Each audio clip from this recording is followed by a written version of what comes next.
হরে কৃষ্ণ, হরে কৃষ্ণ।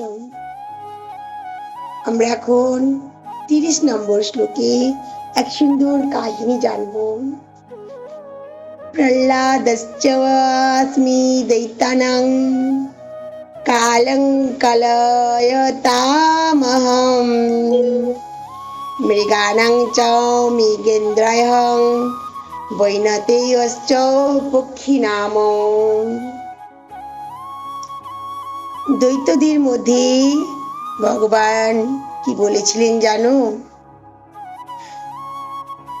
আমি ছিলাম প্রহ্লাদ, বশীকারীদের মধ্যে আমি হলাম কাল, পশুদের মধ্যে আমি হলাম সিংহ এবং পক্ষীদের মধ্যে আমি গরু।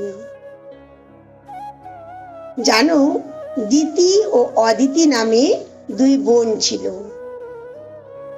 অদিতিদের পুত্রদেরকে বলা হতো আদিত্য এবং দিতির পুত্রদের বলা হতো দৈত্য। সমস্ত আদিত্যরা ছিল ভগবানের ভক্ত আর সমস্ত দৈত্যরা হলো নাস্তিক।